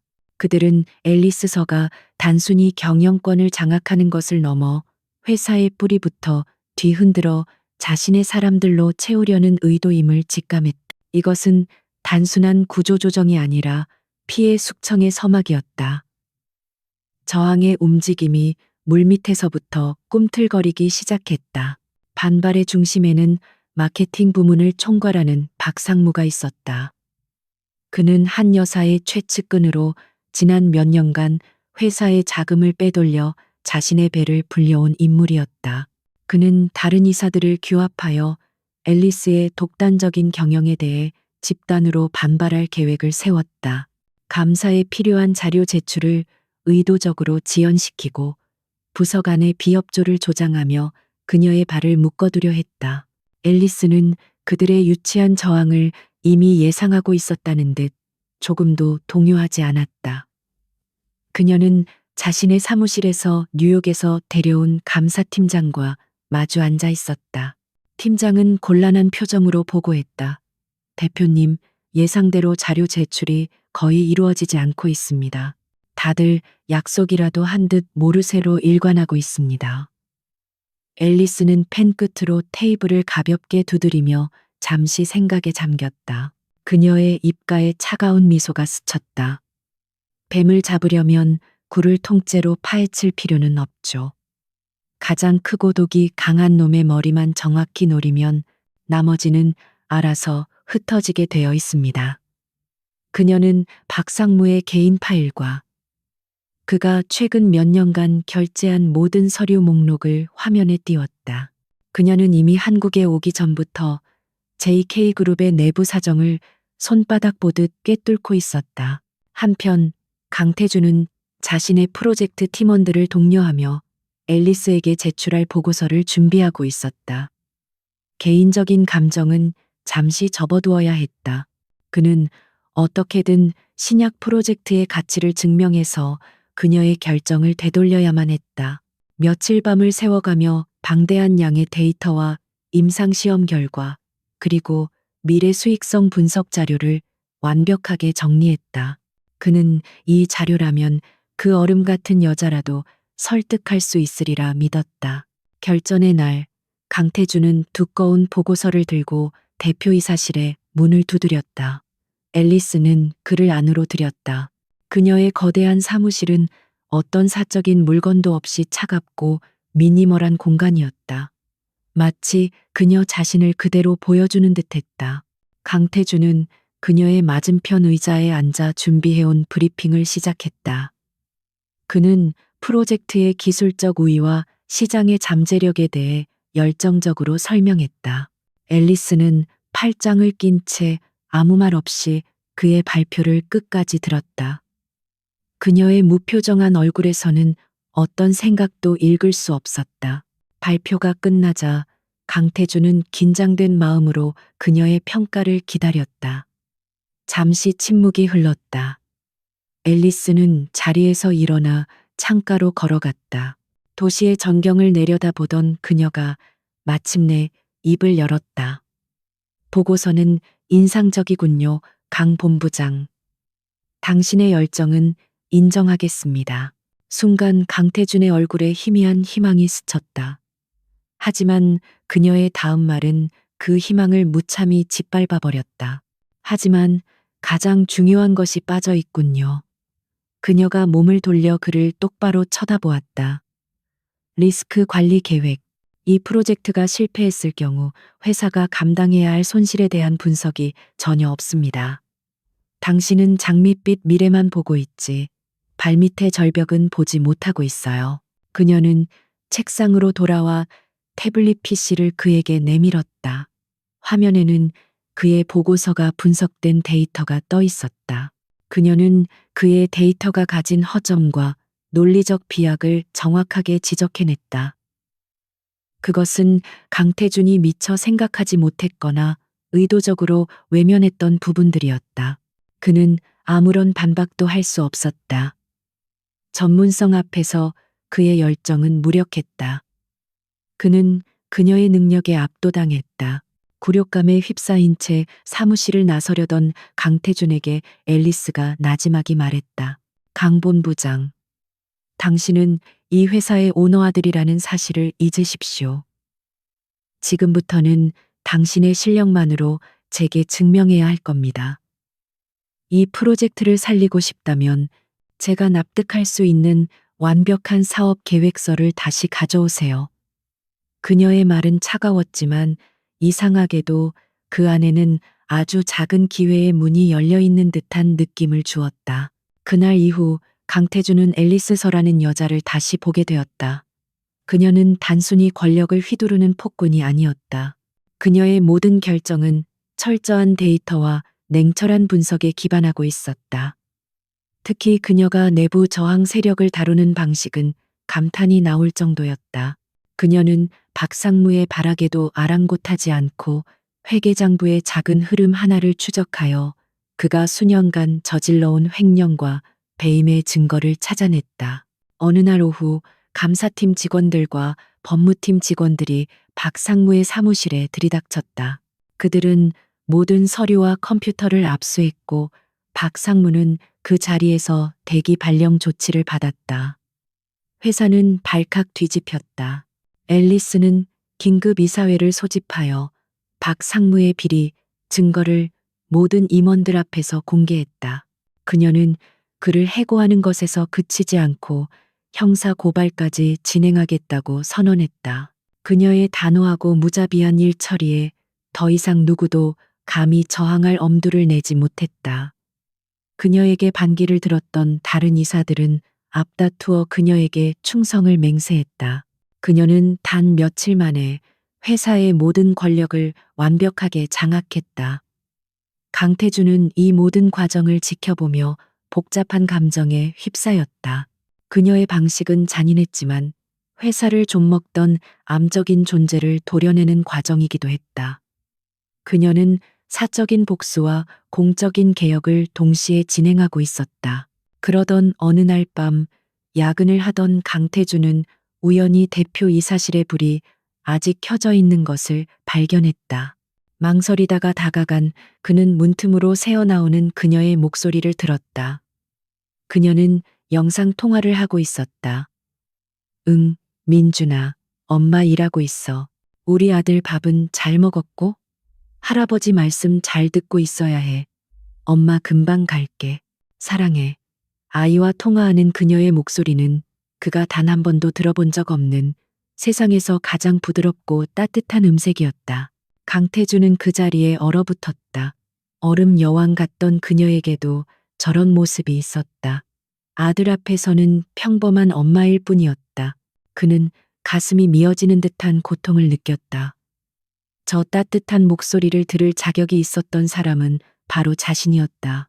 저 아이를 아들이라 부르고 그녀에게 사랑한다는 말을 들을 수 있었던 사람은 자신이었어야 했다. 모든 것을 망친 것은 자신의 어리석음이었다. 그날 밤 집으로 돌아온 강태준은 결심했다. 더 이상 과거에 대한 의심과 후회 속에만 머물러 있을 수는 없었다. 그는 진실을 알아야만 했다. 3년 전 그날 대체 무슨 일이 있었던 것인지, 누가 그와 유진을 갈라놓았는지 명백히 밝혀내야 했다. 그것이 그가 그녀와 그리고 자신의 아들에게 속죄할 수 있는 유일한 시작점이었다. 그는 자신의 비서들 중 가장 신뢰하는 최 실장을 조용히 불렀다. 최 실장은 오랫동안 강태준의 집안일을 도맡아온 충직한 인물이었다. 강태준은 그에게 낮은 목소리로 지시했다. 최 실장, 3년 전 서유진 씨와 관련된 모든 일을 처음부터 다시 조사해주게. 특히 내가 받았던 유전자 검사 결과서, 그 검사를 진행했던 병원과 의사를 포함해서 관련된 모든 것을 샅샅이 뒤져봐. 누구에게도 들켜서는 안 되네. 이건 내 개인적인 부탁이야. 최 실장은 주인의 고통스러운 얼굴을 잠시 바라보다 말없이 고개를 숙였다. 거대한 진실을 향한 위험한 첫걸음이 마침내 시작되었다. 최 실장의 조사는 조용하고 은밀하게, 그러나 거대한 댐에 보이지 않는 균열처럼 강태준의 세계를 허물어뜨릴 준비를 하며 진행되고 있었다. 강태준은 매일 밤 사무실에 홀로 남아 최 실장으로부터 오는 연락을 초조하게 기다렸다. 낮에는 냉철한 본부장으로서 앨리스서의 혹독한 개혁 과제를 수행해야 했고, 밤에는 죄책감에 시달리는 한 남자로서 과거의 진실을 파헤쳐야 했다. 그의 영혼은 두 개의 상반된 역할 사이에서 갈기갈기 찢겨나가고 있었다. 조사는 처음부터 난관에 부딪혔다. 3년 전 그가 받았던 유전자 검사를 진행했던 산부인과는 이미 폐업하여 흔적도 없이 사라진 상태였다. 당시 검사를 담당했던 의사는 해외로 이민을 갔다는 소문만 무성할 뿐 행방이 묘연했다. 마치 누군가가 의도적으로 모든 흔적을 지워버린 것 같았다. 강태준의 마음은 타들어갔지만 그는 포기할 수 없었다. 여기서 멈춘다면 그는 평생 진실을 모른 채 고통 속에서 살아가야 할 터였다. 최 실장은 끈질겼다. 그는 병원과 의사를 찾는 대신 검체가 보내줬던 사설 유전자 감식 연구소로 수사 방향을 틀었다. 수많은 연구소의 기록 보관소를 뒤지는 것은 사막에서 바늘 찾기와 같았다. 며칠간의 밤샘 작업 끝에 최 실장은 마침내 3년 전 JK그룹의 이름으로 의뢰된 검사 기록을 찾아내는 데 성공했다. 하지만 기록은 그가 예상했던 것과 달랐다. 공식적으로는 불일치 판정이 난 것으로 되어 있었다. 강태준은 보고를 받으며 절망했다. 그렇다면 정말 유진이 자신을 속였던 것이란 말인가? 서점에서 보았던 자신과 똑같이 생긴 아이는 그저 우연의 일치였단 말인가? 그의 마지막 희망이 부서지려던 순간 최 실장이 낮은 목소리로 덧붙였다. 하지만 이상한 점이 있습니다. 본부장님, 당시 검사를 진행했던 연구원의 계좌로 검사 직후 거액의 돈이 입금된 기록을 발견했습니다. 그리고 그 연구원은 얼마 뒤 갑자기 연구소를 그만두고 잠적했습니다. 새로운 단서였다. 강태준의 눈빛이 다시 날카롭게 빛났다. 그는 최 실장에게 사설 탐정을 고용해서라도 그 연구원을 찾아내라고 지시했다. 돈은 얼마가 들어도 상관없었다. 며칠 후 마침내 연락이 왔다. 탐정들이 지방의 한 작은 도시에서 이름을 바꾸고 숨어 지내던 전직 연구원을 찾아낸 것이었다. 최 실장은 곧장 그곳으로 향했고 몇 시간의 끈질긴 설득과 압박 끝에 마침내 그의 입을 여는데 성공했다. 그날 밤 최 실장은 무거운 표정으로 강태준의 사무실을 찾았다. 그의 손에는 두툼한 서류 봉투가 들려 있었다. 강태준은 아무 말 없이 그를 맞았다. 사무실 안에는 숨막히는 침묵만이 흘렀다. 최 실장은 봉투를 테이블 위에 올려놓았다. 모든 진실이 이 안에 있습니다. 강태준의 손은 미세하게 떨리고 있었다. 그는 마치 판도라의 상자를 열듯 조심스럽게 봉투를 열었다. 가장 먼저 나온 것은 두 장의 유전자 검사 결과 보고서였다. 하나는 3년 전 그가 받았던 것과 똑같은 친자 관계가 성립되지 않는다는 보고서였다. 다른 하나는 그가 처음 보는 연구소의 내부 보관용 원본 파일이었다. 거기에는 너무나도 선명하게 친자 관계 확률 99.99%라는 글자가 찍혀 있었다. 그의 눈앞이 아찔해졌다. 숨을 쉴 수 없었다. 온몸에 피가 역류하는 듯한 충격이었다. 다음으로 나온 것은 은행 거래 내역서였다. 그의 계모, 한 여사의 차명 계좌에서 연구원의 계좌로 5억 원이 송금된 기록, 그리고 한 여사가 그를 내쫓은 서유진의 사진을 조작하기 위해 고용했던 흥신소 직원에게 돈을 보낸 내역까지, 모든 조작과 음모의 증거가 흑백의 글자로 생생하게 그의 죄를 고발하고 있었다. 그녀는 처음부터 끝까지 아주 치밀하게 그를 속였던 것이다. 마지막으로 나온 것은 연구원의 자필 진술서와 녹취 파일이었다. 그는 진술서에서 한 여사의 지시를 받고 어떻게 검사 결과를 조작했는지, 그리고 그 대가로 돈을 받고 평생 입을 다무는 조건으로 연구소를 떠났는지 상세하게 자백했다. 그는 양심의 가책에 시달렸지만 가족을 해치겠다는 한 여사의 협박에 어쩔 수 없었다고 변명했다. 한 여사님은 강 본부장님께서 그 여자분과 헤어지기만 하면 된다고 했습니다. JK그룹은 자신의 아들인 강민혁 상무가 물려받아야 하는데 본부장님께 아이가 생기면 모든 계획이 어그러진다면서. 녹취 파일에서 흘러나오는 연구원의 목소리를 듣는 순간 강태주는 더 이상 버틸 수 없었다. 그는 의자에 주저앉아 머리를 감쌌다. 아, 마음속에서 터져나오는 비명은 소리가 되지 못했다. 모든 것이 거짓이었다.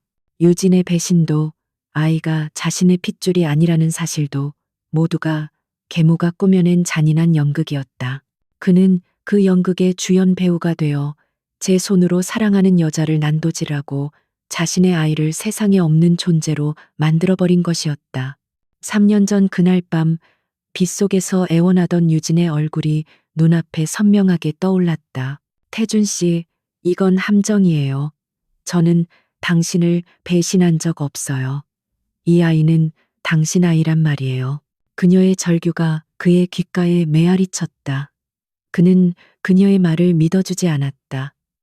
아니, 믿으려 하지 않았다.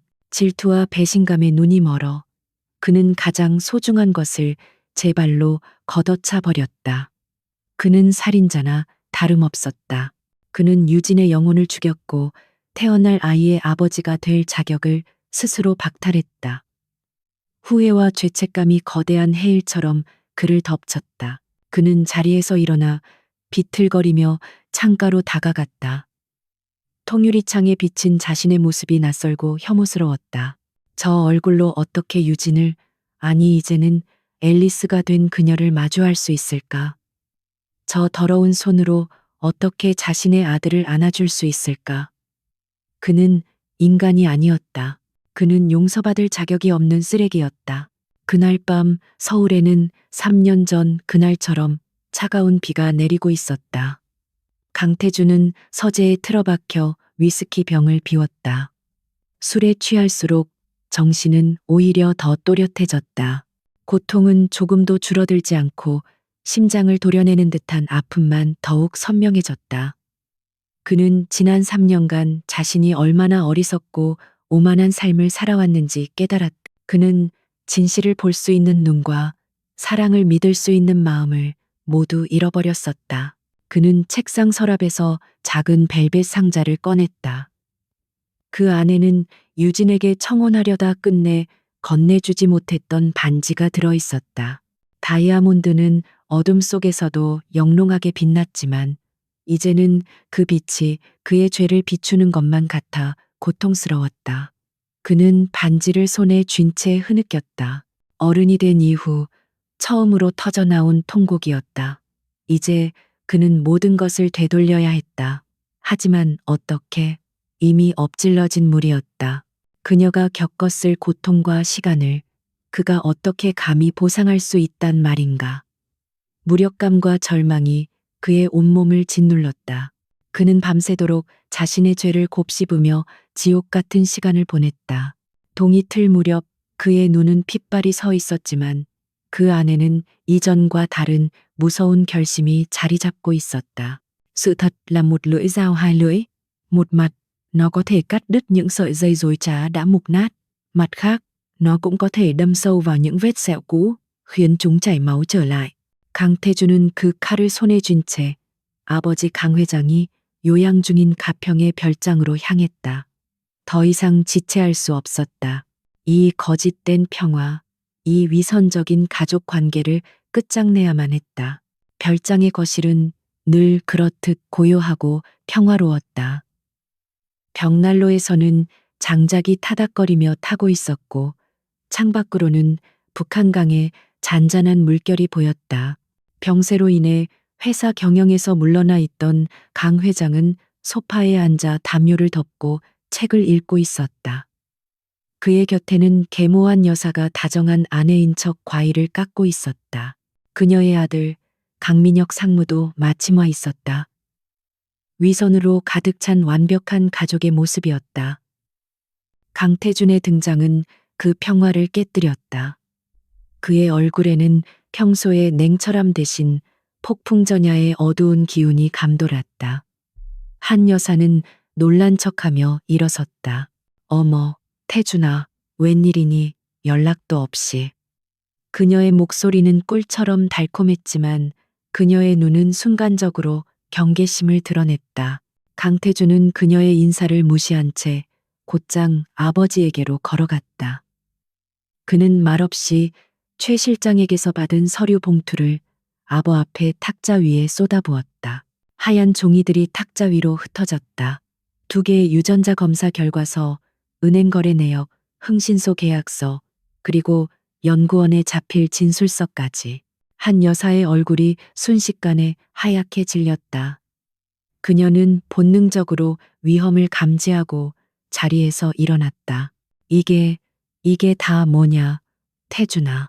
어디서 이런 말도 안 되는 종이 쪼가리들을 가져와서 아버지 심기를 불편하게 해. 그녀의 목소리가 날카롭게 떨리고 있었다. 강 회장은 의아한 표정으로 서류 하나를 집어들었다.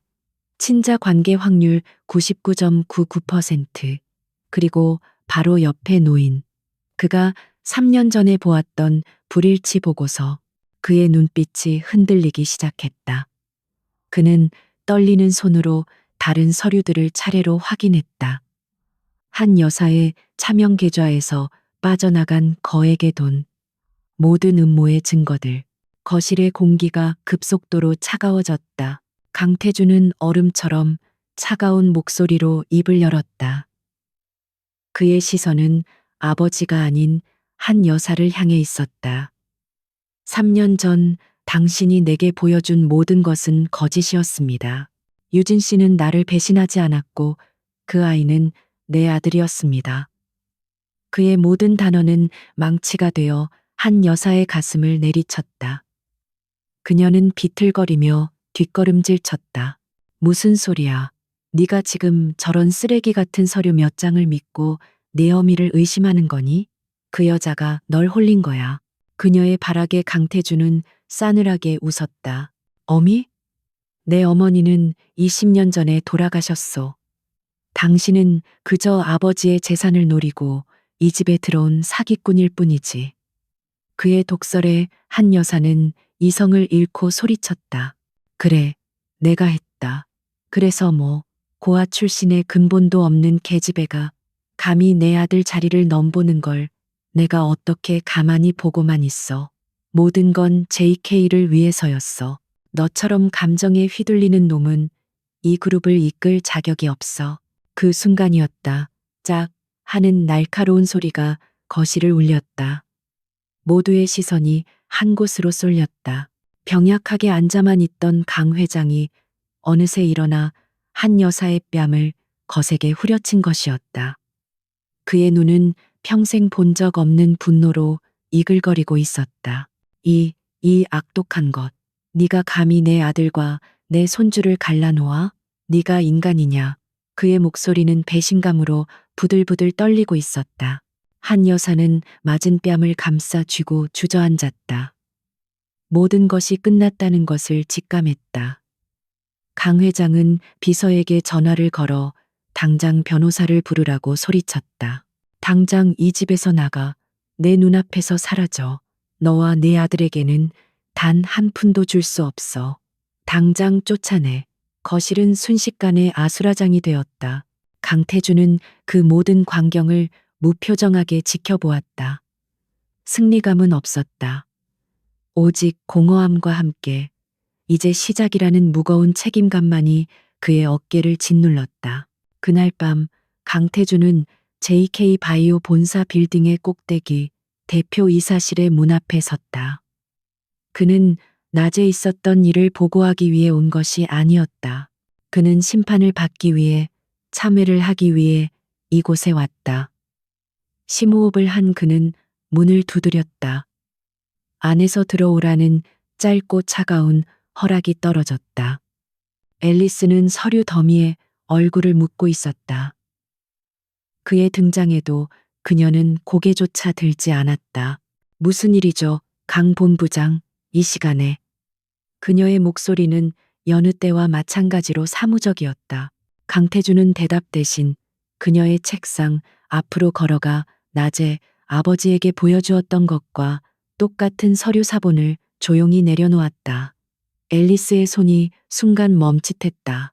그녀는 천천히 고개를 들어 그를 바라보았다. 그녀의 눈빛에는 의아함이 서려 있었다. 강태준은 그녀의 눈을 마주 보았다. 그리고 다음 순간 그는 아무런 망설임 없이 그녀의 앞에 무릎을 꿇었다. 쿵 하는 소리가 사무실의 정적을 깨뜨렸다. 앨리스의 눈이 경악으로 커졌다. JK 그룹의 황태자, 오만하고 거침없던 강태준이 지금 그녀의 발치에 무릎을 꿇고 있었다. 그의 목소리는 갈라져 있었다. 내가 어리석었소. 눈이 멀었고 귀가 막혔었소. 당신을 믿지 못했어. 아니, 믿으려 하지 않았어. 내 질투와 오만함이 당신과 우리 아이를 지옥으로 밀어 넣었소. 그는 더 이상 말을 잇지 못하고 고개를 떨구었다. 그의 어깨가 미세하게 떨리고 있었다. 그는 울고 있었다. 앨리스는 한동안 아무 말 없이 무릎 꿇은 그를 내려다보았다. 그녀의 얼음 같던 표정에 아주 미세한 균열이 일어나는 듯했다. 그녀는 책상 위에 서류를 집어들었다. 이미 모든 것을 알고 있다는 듯 그녀는 서류를 훑어보는 대신 그저 가만히 들고만 있었다. 3년이라는 시간 동안 그녀가 홀로 감내해야 했던 고통과 억울함이 그 종이 몇 장에 담겨 있었다. 그녀는 서류를 다시 책상 위에 내려놓았다. 그리고 차갑고 조용한 목소리로 입을 열었다. 그녀는 그를 강 본부장이 아닌 다른 이름으로 불렀다. 강태준 씨, 이제야 알았나요? 당신 눈앞에 있던 진실을 보는데 3년이나 걸렸군요. 그녀의 목소리에는 원망도 분노도 담겨 있지 않았다. 그저 모든 감정이 사라져버린 잿더미 같은 공허함만이 느껴졌다. 강태준은 고개를 들어 그녀를 바라보았다. 그의 눈은 눈물로 붉게 충혈되어 있었다. 미안하오, 유진 씨. 정말 미안하오. 용서해 달라는 말도 할 자격이 없는 놈이지만 제발 한 번만 기회를 주시오. 모든 것을 되돌릴 수 있게, 민준이를 위해, 우리 아들을 위해. 그는 그녀의 원래 이름을 부르며 애원했다. 그의 애원에 앨리스의 입가에 처음으로 희미한 미소가 떠올랐다. 하지만 그것은 기쁨의 미소가 아니었다. 세상에서 가장 슬프고 잔인한 미소였다. 용서, 강태준 씨, 용서는 당신의 죄책감을 덜기 위해 구하는 것이지 내 상처를 치유하기 위해 구하는 게 아니에요. 진실이 밝혀졌다고 해서 빗속에서 내쫓겼던 그날 밤이 사라지는 것도 아니고 내가 아이를 낳으며 죽을 고비를 넘겼던 고통이 사라지는 것도 아닙니다. 그녀는 자리에서 일어났다. 그리고 그의 곁을 지나 창가로 걸어갔다. 그녀는 그를 돌아보지 않은 채 말을 이었다. 과거는 변하지 않아요. 그러니 일어나세요. 당신의 이런 모습은 나에게 아무런 위로도 되지 않습니다. 그저 시간 낭비일 뿐이에요. 그녀의 마지막 말은 사형 선고와도 같았다. 그의 참회는 받아들여지지 않았다. 진실은 밝혀졌지만 그와 그녀 사이의 시간은 3년 전 그날 밤에 영원히 멈춰버렸다. 강태주는 망연자실한 채 자리에서 일어났다. 그는 아무 말도 하지 못하고 돌아서서 사무실을 나갔다. 문이 닫히는 순간까지 앨리스는 단 한 번도 그를 돌아보지 않았다. 홀로 남은 사무실, 앨리스는 비로소 참았던 숨을 내쉬었다. 그녀는 창문에 이마를 기댄 채 눈을 감았다. 그녀의 강인한 가면 뒤로 3년 전 상처 입었던 서유진의 여린 영혼이 조용히 눈물을 흘리고 있었다. 복수는 끝났지만 상처는 여전히 그 자리에 남아 있었다. 진실이 밝혀진 후에도 폭풍은 멎지 않았다. 오히려 더욱 거센 마지막 파도가 JK 그룹을 향해 밀려오고 있었다. 별장에서 쫓겨나고 모든 재산을 몰수당할 위기에 처한 한 여사는 이성을 잃었다. 그녀는 자신이 무너지는 것을 그냥 보고만 있을 여자가 아니었다. 이왕 이렇게 된 것, 모두 함께 지옥으로 떨어져야 했다. 그녀의 눈에는 도끼 어린 광기가 서려 있었다. 그녀는 자신이 아직 쥐고 있는 마지막 비장의 카드를 꺼내들기로 결심했다. 그 카드는 바로 강태준이 목숨처럼 여기던 신약 개발 프로젝트였다. 과거 그녀는 프로젝트의 성공 가능성을 부풀려 이사회의 투자를 이끌어내기 위해 초기 임상 단계에서 발견된 치명적인 부작용 데이터를 의도적으로 은폐하고 조작했었다. 이제 그녀는 그 데이터를 복수의 칼로 사용하기로 했다. 그녀는 조작된 원본 데이터를 경쟁 제약회사와 언론사에 익명으로 제보했다. JK 바이오, 임상 데이터 조작해 치명적 부작용 숨겨, 제2의 가습기 살균제 사태 우려라는 자극적인 제목과 함께 기사는 핵폭탄처럼 터져나갔다. 다음 날 아침 JK그룹의 주가는 개장과 동시에 폭락하기 시작했다. 성난 투자자들의 전화가 빗발쳤고 본사 앞에는 진실을 규명하라는 시위대와 취재진들이 몰려들었다. 식품의약품안전처는 즉시 특별 조사에 착수했고 검찰은 회사를 전격 압수수색했다. 모든 비난의 화살은 현 경영 책임자인 앨리스 서에게로 향했다. 하루아침에 그녀는 유능한 구원자에서 국민의 생명을 위협하는 부도덕한 경영인으로 낙인 찍혔다. 앨리스는 자신의 사무실에서 창밖에 아수라장을 차갑게 내려다보고 있었다.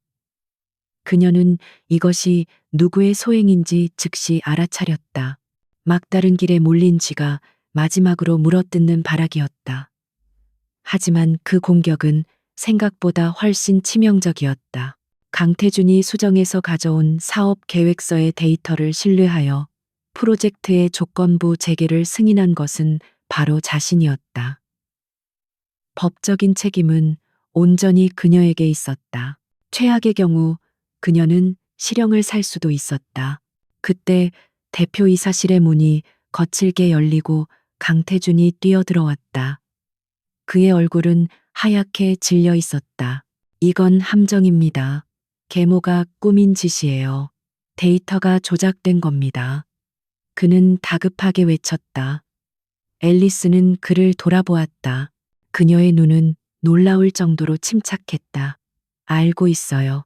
하지만 문제는 조작의 근거가 된 원본 데이터에 실제로 부작용의 가능성이 기록되어 있다는 거죠. 강 본부장, 당신은 왜 그 부분을 내게 보고하지 않았습니까? 강태준은 말문이 막혔다. 그는 정말 몰랐다. 한 여사가 프로젝트의 초기 단계부터 깊숙이 개입하여 자신에게 유리한 데이터만 보고하도록 조작했다는 사실을. 그는 자신이 철저하게 이용당했다는 것을 깨달았다. 분노와 자책감에 그는 주먹을 불끈 쥐었다. 그는 앨리스 앞에 고개를 숙였다. 죄송합니다. 모든 것이 제 불찰입니다. 하지만 이대로 당할 수만은 없습니다. 제가 해결하겠습니다. 이 프로젝트는 제가 시작했으니 끝도 제 손으로 맺겠습니다. 앨리스는 한동안 그를 말없이 바라보았다. 그녀의 눈빛이 복잡하게 흔들렸다. 이 위기 상황에서 프로젝트의 진실을 가장 정확하게 알고 있는 사람은 강태준 뿐이었다. 그의 전문 지식과 연구 데이터가 없이는 이 싸움에서 이길 수 없었다. 사적인 감정은 사치였다. 그녀는 회사와 직원들을 지켜야 했다. 그리고 무엇보다 그녀는 감옥에 갈 수 없었다. 민준이가 그녀를 기다리고 있었다. 그녀는 마침내 결단을 내렸다. 좋아요. 당신을 믿어보죠. 하지만 명심해요. 강 본부장. 이건 당신에게 주는 마지막 기회입니다. 이번에도 나를 실망시킨다면 그때는 나도 당신을 용서하지 않을 겁니다. 그녀의 목소리에는 서슬퍼런 경고가 담겨 있었다. 강태준은 굳은 표정으로 고개를 끄덕였다. 그렇게 그들의 위험한 공조가 시작되었다. 두 사람은 개인적인 원한과 애증을 잠시 접어둔 채 공동의 적을 향한 전투에 돌입했다. 그날부터 JK 바이오의 연구실과 전략회의실은 24시간 불이 꺼지지 않았다. 앨리스와 강태준은 사실상 그곳에서 살다시피 했다. 앨리스는 월스트리트에서 동원할 수 있는 모든 법무팀과 위기관리 전문가들을 소집하여 법적 대응과 언론 플레이를 총괄했다. 그녀는 밤샘 회의를 이어가면서도 한치의 흐트러짐 없는 모습으로 전장을 지휘하는 사령관 같았다. 강태준은 연구실에 틀어박혀 수만 페이지에 달하는 원본 데이터를 밤을 새워가며 재분석했다. 그는 한 여사가 조작한 데이터의 허점을 찾아내고 신약의 안정성을 입증할 결정적인 증거를 찾아야만 했다. 수십 명의 연구원들이 그의 지휘 아래 일사불란하게 움직였다. 그는 더 이상 오만한 황태자가 아니었다. 그는 자신의 과오를 바로잡기 위해 모든 것을 내던진 책임감 있는 리더였다. 강제적인 공조는 두 사람에게 서로의 새로운 모습을 보게 하는 계기가 되었다. 앨리스는 자신의 모든 것을 걸고 연구에 몰두하는 강태준의 모습에서 과거 자신이 사랑했던 열정적인 남자의 그림자를 보았다. 그는 실수를 저질렀지만 결코 비겁한 사람은 아니었다. 강태준은 거대한 위기 앞에서 조금도 흔들리지 않고 냉철하게 상황을 통제하는 앨리스의 모습에 경외감을 느꼈다. 그녀는 그가 알던 연약한 서유진이 아니었다. 그녀는 그 누구보다 강인하고 위대한 지도자였다. 야식을 먹으며 잠시 쉬는 시간, 텅 빈 회의실에 단둘이 남게 된 순간들이 있었다. 어색한 침묵이 흘렀다. 먼저 입을 연 것은 강태준이었다. 민준이는 잘 지내요? 그는 조심스럽게 물었다. 앨리스는 잠시 창밖을 바라보다가 대답했다. 잘 지내요. 똑똑하고 건강하게. 그녀의 목소리는 조금 누그러져 있었다. 당신 어릴 때랑 똑 닮았더군요. 강태준의 말에 앨리스는 대답 대신 희미하게 미소만 지었다. 그 미소는 수많은 감정을 담고 있는 듯 보였다. 결전의 날은 예상보다 빨리 다가왔다. 검찰은 앨리스 서에게 참고인 신분으로 출두하라는 소환장을 보냈다. 같은 날 오후에는 긴급 기자회견이 잡혔다. 이 두 개의 관문을 넘지 못하면 JK그룹은 그대로 침몰할 터였다. 출두 전날 밤 강태준은 마침내 결정적인 증거를 찾아냈다. 한 여사가 조작한 데이터는 특정 조건 하에서만 나타나는 예외적인 수치를 마치 일반적인 부작용인 것처럼 부풀렸다는 명백한 증거였다. 그는 즉시 앨리스의 사무실로 달려갔다. 그녀는 소파에 앉은 채 깜빡 잠이 들어 있었다. 너무나 많은 스트레스와 피로가 쌓인 탓이었다. 그녀의 무방비한 얼굴에는 그동안 감춰왔던 연약함이 드러나 있었다. 강태준은 잠시 망설이다가 자신의 재킷을 벗어 그녀의 어깨에 조용히 덮어주었다. 그 순간 앨리스가 눈을 떴다. 두 사람의 시선이 아주 가까운 거리에서 마주쳤다. 강태준은 당황하며 뒤로 물러섰다. 그 증거를 찾았습니다. 우리가 이길 수 있습니다. 앨리스는 어깨에 걸쳐진 그의 재킷을 잠시 바라보았다. 그리고는 아무 일 없었다는 듯 자리에서 일어나 보고서를 받아들었다. 그녀의 얼굴은 다시 얼음 같은 가면을 쓰고 있었다. 수고했어요. 이제 반격할 시간이에요. 다음 날 오후 수많은 카메라 플래시가 터지는 기자회견장. 앨리스 서와 강태준이 나란히 단상 위로 걸어 올라왔다. 그들의 등장은 모든 이들의 예상을 깬 것이었다. 적대 관계일 것이라 생각했던 두 사람이 마치 하나의 팀처럼 비장한 표정으로 함께 서 있었다. 앨리스는 마이크 앞에 섰다. 그녀의 눈빛은 흔들림이 없었다. 한 여사의 마지막 발악에 맞선 JK그룹의 명운을 건 최후의 반격이 이제 막 시작되려 하고 있었다. 기자회견장의 공기는 수백 개의 카메라 플래시와 기자들의 낮은 웅성거림으로 팽팽하게 달아올라 있었다. 모두의 시선이 단상 위에 나란히 선 앨리스 서와 강태준에게 쏠려 있었다. JK그룹의 운명을 결정지을 혹은 대한민국 제약업계의 역사에 기록될 순간이었다. 앨리스는 잠시 눈을 감았다가 떴다. 그녀의 눈에는 더 이상 분노나 두려움이 아닌 진실을 향한 차가운 확신만이 가득했다. 그녀는 마이크를 잡고 준비된 원고 없이 또렷하고 침착한 목소리로 입을 열었다. 오늘 이 자리에 와주신 기자 여러분께 감사드립니다. 저는 JK바이오의 대표이사 앨리스 서입니다. 지난 며칠간 저희 회사를 둘러싼 의혹과 논란으로 인해 국민 여러분께 큰 심려를 끼쳐드린 점 머리 숙여 사과드립니다. 그녀는 깊이 고개를 숙였다. 장내는 순간 조용해졌다. 그녀의 당당한 사과는 예상 밖의 일이었다. 그녀는 다시 고개를 들었다. 하지만 저는 오늘 사과를 하기 위해서만 이 자리에 선 것이 아닙니다. 감춰진 진실을 밝히고 저희의 명예를 되찾기 위해 섰습니다. 그녀의 말에 장내가 다시 술렁였다. 그녀는 손짓으로 거대한 스크린을 가리켰다. 화면에는 한 여사가 언론에 제보했던 조작된 데이터 파일이 나타났다.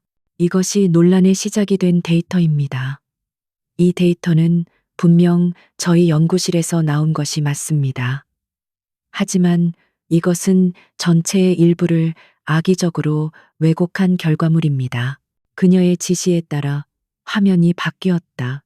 조작된 데이터와 원본 데이터가 나란히 비교 분석되기 시작했다. 복잡한 수식과 그래프가 화면을 가득 채웠다. 기자들은 그 의미를 완전히 이해하지 못했지만 무언가 중요한 반전이 시작되고 있음을 직감했다. 이때 옆에 서 있던 강태준이 한 걸음 앞으로 나섰다.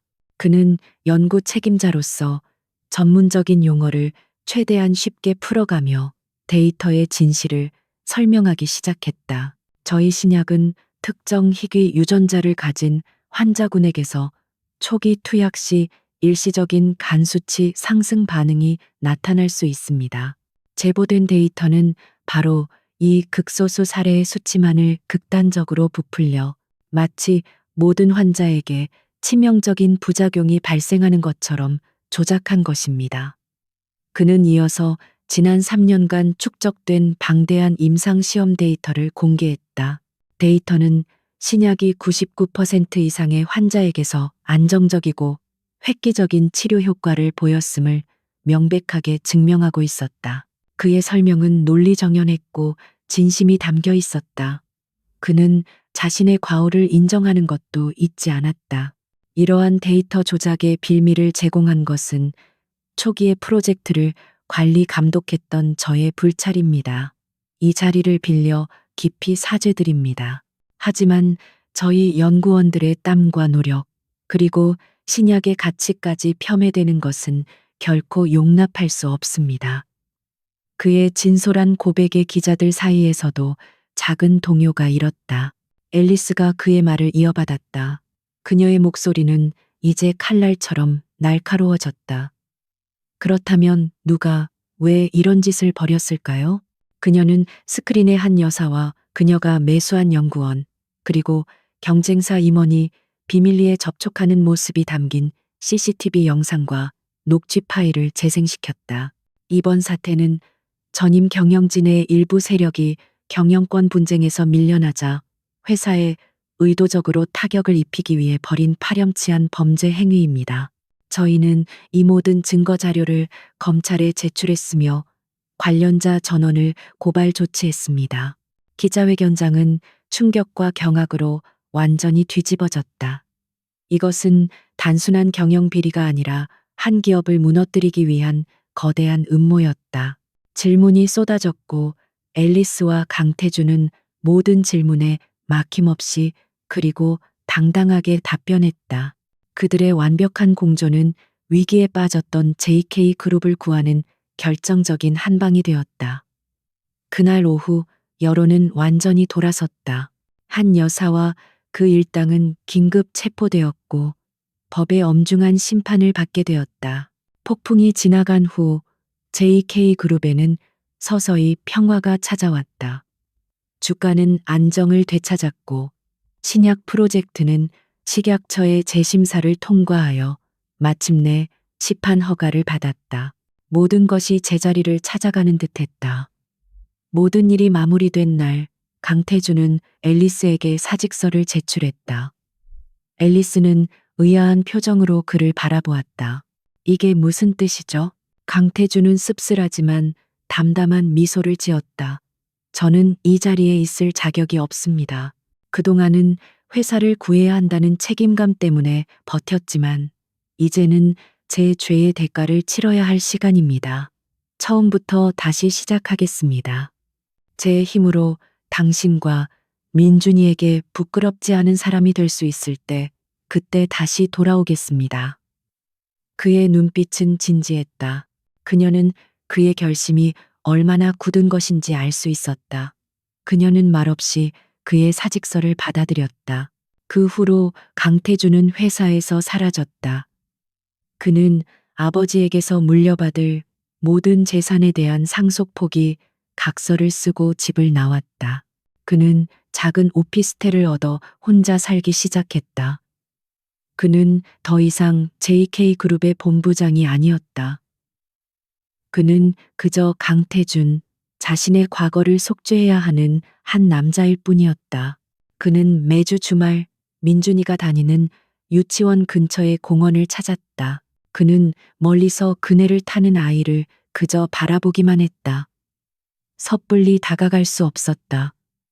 자신은 아이에게 그저 아저씨일 뿐이었다.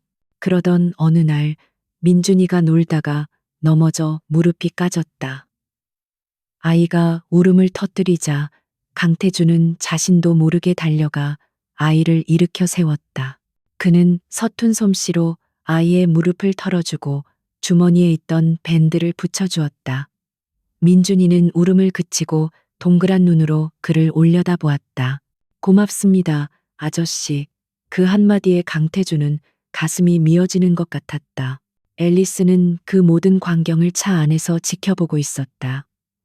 그녀는 비서를 통해 강태준의 소식을 계속 듣고 있었다. 그가 어떻게 살고 있는지, 그리고 아들을 보기 위해 매주 공원을 찾는다는 사실도. 그녀의 마음속 얼음벽이 아주 조금씩 햇살에 녹아내리고 있었다. 그의 변화는 진심이었다. 그는 말뿐인 사과가 아니라 행동으로 자신의 참회를 증명하고 있었다. 몇 달의 시간이 흘렀다. 계절이 바뀌고 공원의 나무잎들이 붉게 물들어갈 무렵이었다. 그날도 강태주는 공원 벤치에 앉아 민준이를 바라보고 있었다. 그때 민준이가 그에게로 달려왔다. 아이의 손에는 로봇 장난감이 들려 있었다. 아저씨, 이것 좀 고쳐주세요. 강태주는 기쁜 마음으로 장난감을 받아들었다. 그가 장난감을 고치는 동안 민준이는 그의 옆에 앉아 조잘거리기 시작했다. 아저씨는 왜 맨날 혼자 있어요? 친구 없어요? 아이의 순진한 질문에 그는 희미하게 웃었다. 그때였다. 민준이가 그의 얼굴을 가만히 쳐다보더니 불쑥 물었다. 아저씨, 혹시 우리 아빠예요? 강태주는 숨을 멈췄다. 온몸이 그대로 굳어버렸다. 그는 떨리는 눈으로 아이를 바라보았다. 아이의 눈은 너무나 맑아서 그 안을 들여다보면 자신의 더러운 과거가 모두 비치는 것만 같았다. 그는 차마 그렇다고 대답할 수 없었다. 그때 뒤에서 익숙한 목소리가 들려왔다. 민준아, 앨리스였다. 그녀는 어느새 다가와 그들의 옆에 서 있었다. 강태주는 고개를 들지 못했다. 그녀가 어떤 표정을 짓고 있을지, 어떤 말을 할지 두려웠다. 앨리스는 벤치에 앉아 민준이를 자신의 무릎에 앉혔다. 그리고 부드러운 목소리로 말했다. 이분이 민준이를 세상에서 가장 사랑하는 민준이 아빠야. 그동안 멀리 출장 갔다가 이제 돌아오신 거야. 강태주는 천천히 고개를 들었다. 앨리스는 그를 바라보며 부드럽게 미소 짓고 있었다. 3년 만에 처음 보는 그녀의 진심 어린 미소였다. 그 미소 안에는 용서와 이해, 그리고 새로운 시작에 대한 희망이 담겨 있었다. 강태준의 눈에서 뜨거운 눈물이 흘러내렸다. 민준이가 작은 손으로 그의 눈물을 닦아주었다. 아빠, 울지 마세요. 아이의 따뜻한 위로에 그는 아이를 품에 와락 끌어안았다. 비 온 뒤에 땅이 굳는다는 말처럼 거센 폭풍이 지나간 자리에 비로소 새로운 희망의 싹이 돋아나고 있었다. 그들의 상처가 하루아침에 아물지는 않을 것이다. 잃어버린 시간을 되돌릴 수도 없을 것이다. 하지만 이제 그들은 함께였다. 진실과 신뢰 위에서 그들은 어제의 상처를 보듬고 내일의 행복을 향해 천천히 하지만 단단하게 걸어나갈 준비가 되어 있었다. 차가운 겨울을 이겨내고 마침내 찾아온 따뜻한 봄의 시작이었다.